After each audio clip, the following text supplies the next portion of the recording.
এনেছে, ইল্লাল্লাযীনা, নিশ্চয় যারা কি করেছে, আমানু, আমি রব্বে কারীমের প্রতি ঈমান এনেছে, অতঃপর কি করল, ওয়া আমিলুস সালিহাত, অতঃপর আমার ঈমানদার বান্দা এখানে শুধু থামেনি, আমার ঈমানদার বান্দা নেক কাজ করেছে, এরপরে কি করেছে, ওয়া আমিলুস সালিহাতি ওয়া তাওয়াসাউ বিল হক, এবং আমার ঈমানদার বান্দা সমূহ তারা একে অপরকে সত্যের উপদেশ দিয়েছে, সত্যের উপদেশ দিয়েছে, আর কিসের উপদেশ দিয়েছে, ওয়া তাওয়াসাউ বিস সাবর, এবং একে অপরকে ধৈর্য ধারণের উপদেশ দিয়েছে। অতএব দুনিয়ার জমিনে আমার সৃষ্টি কুলের বাসিন্দারা, তোমরা জেনে রাখো, আমি রব্বে কারীম এই সূরা প্রথমে বললাম, ইয়া ওয়াল আসর, আমি আল্লাহ সর্বপ্রথম সময়ের কসম খাইলাম। কেন খাইলাম জানি? এই জন্য কসম খাইলাম, সময় হইল রে বান্দা, তোমার জীবনের সবথেকে অমূল্য সম্পদ হইল সময়। এই সময়ের বান্দা তুমি যেইভাবে ব্যয় করবা, আমি আল্লাহ রাব্বুল আলামিন তোমার সাথে সেইভাবে মুআমালাত করব। অতএব ও আমার বান্দা, আমি রব্বে কারীম তোমারে জানায়া দিয়েছি, ওয়াল আস, সময়ের কসম। কেন সময়ের কসম করলাম? মুফাসসিরিনে কেরামগণ বর্ণনা করেন, বিভিন্ন রিওয়ায়াতের মধ্যে বর্ণনা করেন, ওই আয়াতে রব্বে কারীম সময়ের কসম এই জন্য খেয়েছেন যে দুনিয়ার জমিনের বাসিন্দাদেরকে এই মেসেজটা দেওয়ার জন্য যে বান্দা, তোমার জীবনের মধ্যে সবথেকে অমূল্য সম্পদ হলো সময়। তাহলে আপনার আমার জীবনের সবথেকে অমূল্য সম্পদ হচ্ছে ভাই সময়। এই সময়কে যে যতটুকু গুরুত্বপূর্ণ মনে করবে, কাল কিয়ামতের দিন রব্বে কারীম আপনার এই সময়ের মূল্য, রব্বে কাবা উনার নিজ কুদরতি দ্বারা আপনার এই সময়ের মূল্য প্রদান করবেন। এই জন্য রব্বে কারীম সময়ের কসম খেয়ে বুঝিয়ে দিলেন যে অতঃপর পরের আয়াতের মধ্যেই আল্লাহ বলেন যে নিশ্চয়ই মানুষ ক্ষতিগ্রস্তের মধ্যে আছে, মানে মানুষরা বিপদের মধ্যে আছে। কোন মানুষগুলা? এই আয়াত দ্বারা প্রমাণিত হয় যে আগের আয়াতে রব্বে কারীম সময়ের কসম খেয়েছেন।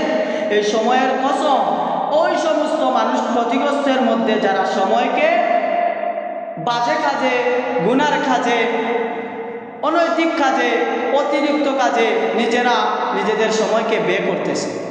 কিন্তু রব্বে কারীমের পরের আয়াতের মধ্যে তো বললেন যে ইমানদারের গুণাগুণ, কারা ইমানদার, তাদের কার্যক্রম কি হবে।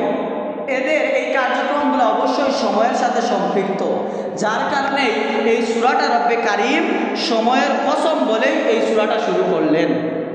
তো ভাই আমার মুসলমান, আমরা এই আয়াত থেকে এবং এই সূরা থেকে এতটুকুই আমরা জানতে পারলাম যে আপনার আমার জীবনের মধ্যে সময় এতটুকুই মূল্যবান যে এই সময়কে যদি আপনি আমি ভালো কাজে ব্যবহার করি, আপনি আমি যদি আমার এই সময়কে মূল্যবান সময় মনে করি, তাহলে খুদ আমার উপরওয়ালা, আমার রব্বে কাবা যে সময় যে হুকুমটা দিয়েছেন, ওই সময় আমি আমার রবের ইবাদতের মধ্যে নিমগ্ন থাকব। ওই সময় যদি আমি আমার রবকে চিনতে পারি, ওই সময় যদি আমি আমার রবের হুকুমকে সঠিকভাবে পালন করতে পারি, তাহলে ওই যে সময়, এই সময় কাল কিয়ামতের দিন রব্বে কাবার কাছে নালিশ করবে যে ও রব্বে কারীম, সে নিজে দাঁড়িয়ে আপনার পক্ষে সুপারিশ করতে থাকবে, ওহে রব্বে কারীম, ও আমার আল্লাহ, আপনি তো আমাকে দুনিয়ার জমিনের সময় হিসাবে সৃষ্টি করেছেন।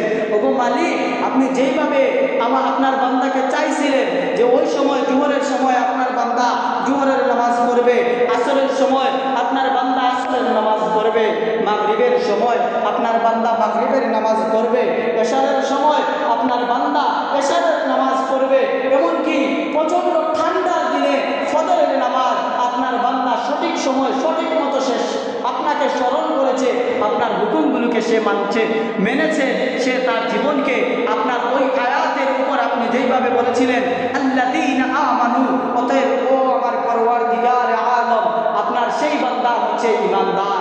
আমি সময় সাক্ষী দিতেছি আপনার ওই বান্দা ঈমানদার। সুবহানাল্লাহ। তো ভাই মুসলমান, আপনি আমি যদি আপনার আমার সময়কে, আল্লাহর দেওয়া এই সময়, পবিত্র মূল্যবান সময়কে যদি আপনি আমি ভালো কাজে ব্যবহার করি, তাহলে আল্লাহ রাব্বুল আলামিনের দেওয়া ওয়াদা যে আপনার আমার জন্য তৈয়ার করেছেন জান্নাত, অবশ্যই আপনার আমার কপালে সেই জান্নাত লিখিত, কিন্তু আপনি আমি সেই কুদরত সেই নিয়ামত থেকে বঞ্চিত হচ্ছি কিভাবে? এই সময়ের অপব্যবহার করে। আজ আমরা জোহরের সময়, পবিত্র এক সময়, ওই সময় রব্বে কারীম বলেন ওয়াকিমুস সালাত, ও দুনিয়ার জমিনের বাসিন্দারা তোমরা নামাজ আদায় করো। কিন্তু আমরা দুনিয়ার জমিনের মুসলমানেরা, দুঃখের বিষয় আমাদের মুসলমান ভাইয়েরা সময়টাকে অপব্যবহার করে বিভিন্ন দোকানের মধ্যে, চায়ের আড্ডার মধ্যে বসে থাকে। ওইদিকে মুয়াজ্জিন সাহেব বলেন আসসালাত, মুয়াজ্জিন সাহেব বলেন আযানের মধ্যে বলেন হাইয়া আলাস সালাত। ও আমার মুমিন ভাই, তুমি কল্যাণের জন্য চলে আসো, মসজিদের মধ্যে চলে আসো। অতঃপর মুয়াজ্জিন সাহেব বলেন হাইয়া আলাল ফালাহ। ও আমার মুমিন ভাই, তোমার সফলতার দিকে তুমি ফিরে আসো। মুয়াজ্জিন সাহেব প্রত্যেক ওয়াক্তের সময় 5 ওয়াক্তে 5 বার আমার মুমিন ভাইদেরকে ডাকে, কিন্তু আমার মুমিন ভাইদের মধ্যে থেকে কিছু মুসলমান ভাই এমন আছে যারা ইমাম সাহেবের, মুয়াজ্জিন সাহেবের আযানের জবাব দেয় না তো দূরের কথা, তারা মসজিদের দিকেই যায় না। আহা, আমরা এই সময়ের সাথে কিরূপ আচরণ করতেছি। কিন্তু একবার চিন্তা করে দেখুন, এই সময়, আজ জোহরের সময় আপনি দুনিয়ার জমিনের মধ্যে একজন সুস্থ মানুষ, দুনিয়ার জমিনের মধ্যে জোহরের সময় আপনি সময়টাকে ব্যয় করলেন অবাধ্য কাজের মধ্যে, দিল খোলা মানে হাসি খুশি রং তামাশাই আর কি করে আড্ডা করে এই সময়টারে ব্যয় করলেন। ও মুসলমান ভাই, আগামীকাল এমন হতে পারে আজ তুমি যে মসজিদের পাশের বাড়ি থাকো, কাল এমন তো হতে পারে ওই মসজিদের আঙিনার মাঠে তোমার জানাজার নামাজ হবে। এরপরে মুসলমান, আমরা দুনিয়ার জমিনের মানুষের তামাশার মধ্যে পড়ে, রং তামাশার মধ্যে পড়ে দুনিয়ার সময়টাকে এমনভাবে ব্যয় করতেছি যেন আমরা আল্লাহ রাব্বুল আলামিনকে চিনি না, আল্লাহর দেওয়া কোরআনের হুকুমগুলো আমরা বুঝি না, আল্লাহর দেওয়া কোরআনের হুকুমগুলো আমরা মানি না। অতএব এই কোরআনের হুকুমগুলো যদি আপনি আমি না মেনে যাই, তাহলে খুদ রব্বে কারীম যেই হাত দ্বারা জান্নাত তৈরি করেছেন, ওই হাত দ্বারা রব্বে কারীম জাহান্নাম তৈরি করেছেন।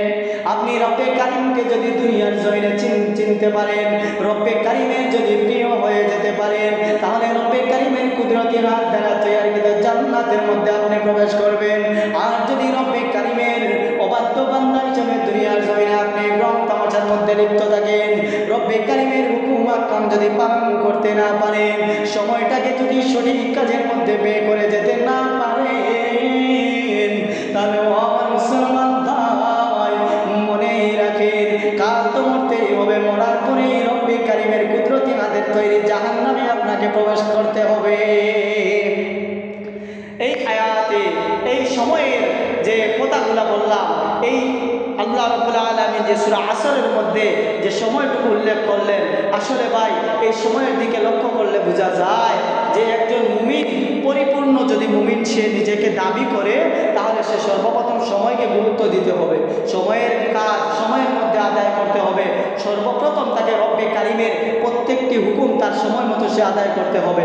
আল্লাহ নবী এক হাদিসের মধ্যে বলেন, আলান নবী সাল্লাল্লাহু আলাইহি ওয়াসাল্লাম দুনিয়া সিজনুল মুমিনি ওয়া জান্নাতুল কাফির।